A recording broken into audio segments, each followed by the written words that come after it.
15ই August বাবা মা ভাই বোন যা হারিয়েছি, আমাদের বিচার চাওয়ার কোনো অধিকার ছিল না। কিন্তু আওয়ামী লীগ যখন সরকারে এসেছে তখনই এই বাংলাদেশের উন্নতি হয়েছে। কোটা আন্দোলন হয়েছিল 2018-তে, আমরা এটা মেনে নিয়ে বাতিল করে দিয়েছিলাম কোটা পদ্ধতি। পুরো জুন মাস চলে গেল। জুলাই মাসের 7 তারিখ থেকে হঠাৎ দেখি আবার কোটার জন্য আন্দোলন, যখন কোটা পদ্ধতি নাই আর আন্দোলন না, সেখানে দেখা গেল ঝাঁকে ঝাঁকে সব জড়ো হয়ে যাচ্ছে। তাদের এক দফা দাবি ছিল কোটা সংস্কার, সেই যে দাবি করেছে সেই দাবি সংস্কার করে দেওয়া হলো। কিন্তু সেই সংস্কার করে দেওয়ার পরেও তাদের আন্দোলন থামে না, দাবি থামে না।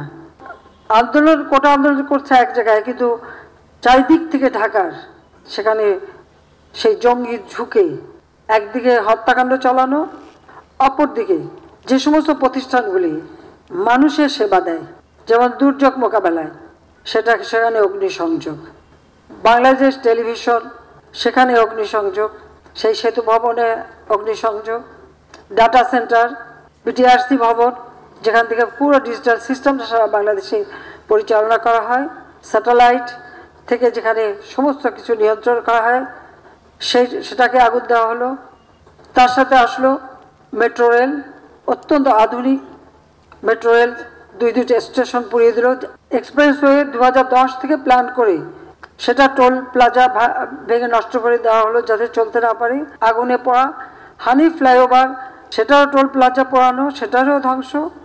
অর্থাৎ আপনারা একটা জিনিস লক্ষ্য করেন যে ঠিক মানুষের সেবা দেওয়ার জন্য যে কাজগুলি, সেই জায়গাগুলিতেই কিন্তু আঘাতটা হানা হয়েছে।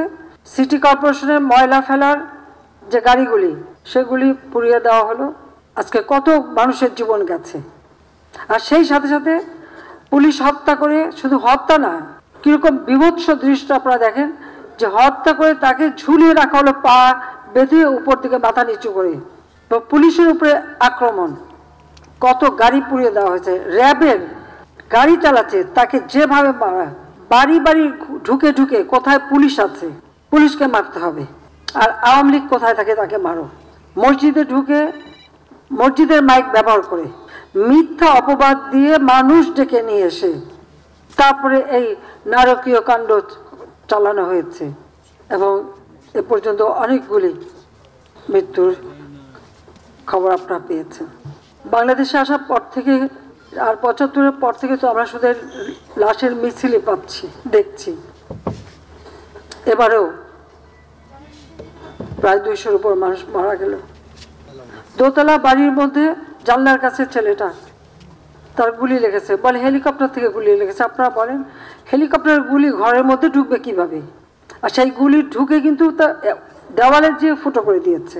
সেখানে তদন্তের জন্য লোক গেছে, তারা দেখে তাহলে সেখানে হেলিকপ্টার দিয়ে গুলি করলো কিভাবে? যখন পুলিশ আটকা পড়লে, যখন বিটিভিতে এখানে আগুন দিচ্ছে একটা পর একটা, আমরা হেলিকপ্টার থেকে সেখানে পানি দিয়ে আগুন নেভাবার চেষ্টা করছি, কারণ ফায়ার ব্রিগেড যেতে পারে না। আমার সব থেকে আধুনিক ফায়ার ব্রিগেডের যে গাড়িগুলি সব পুড়িয়ে দিয়েছে, মানুষগুলিকে মেরে তাড়িয়ে দিয়েছে। তখন বাধ্য হয়ে হেলিকপ্টার থেকে আমরা পানি দিয়ে সে আগুন নেভাতে চেষ্টা করলাম। সেই সময় আবার অনেক জায়গায় পুলিশ আটকা পড়লো, তার নিচে আগুন দিয়ে দিয়েছে, পুলিশ উপরে ছাদে বসে আছে, খবর দিল, আমরা হেলিকপ্টার দিয়ে তাদের উদ্ধার করলাম। শুধু পুলিশ কেন, অনেক জায়গায় বিভিন্ন বিল্ডিংয়ে যে সমস্ত কর্মকর্তারা আটকা পড়েছে, আমরা হেলিকপ্টার দিয়ে দিয়ে তাদেরকে উদ্ধার করেছি। একটা জিনিস গেলে আবার গড়ে তোলা যায়, কিন্তু একটা জীবন গেলে, প্রাণ গেলে তো আর ফিরে পাওয়া যায় না। আর যারা আপনজন হারিয়েছে, যে মা তার সন্তান হারিয়েছে, যে সন্তান যার বাবা হারিয়েছে, তাদের কষ্ট আর কেউ না বুঝুক, আমি তো বুঝি। কারণ আজকে এই আগস্ট মাস আমি তো সেই বাবা মা ভাই সব হারিয়ে সেই ব্যথা বেদনা কষ্ট নিয়েই এই বাংলাদেশে ফিরে এসেছিলাম। নিজে ছোট ছোট বাচ্চাদের মাতৃস্নেহ বঞ্চিত করে কেন? বাংলাদেশের মানুষের জন্য, যে এই দেশের মানুষের সুন্দর জীবন পাবে, উন্নত জীবন পাবে। এই যে এতদিন এত শ্রম দিলাম কষ্ট দিয়ে, নিজের দিকে তো তাকাইনি, নিজের ছেলেমেয়ের জন্য কিছু করিনি, যা কিছু করেছি মানুষকে দিয়েছি। প্রতিটি মিনিট প্রতিটি সময় দিন রাত পরিশ্রম করেছি, কারণ তিনি আমাদের রক্ত দিয়ে গেছে, তিনি কিছু নিয়ে যাননি, কিছু নিয়ে যাননি। আবার কি এক টুকরো কাফনের কাপড়ও নিয়ে যাননি।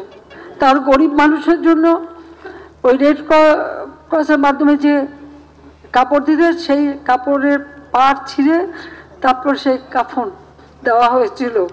আর আমার মা ভাই তাদের কাউকে কোনো কাফন দাফন কিছুই দেওয়া হয়নি, কাজে তারা কিন্তু কিচ্ছু নিয়ে যায়নি, দিয়েই গেছে।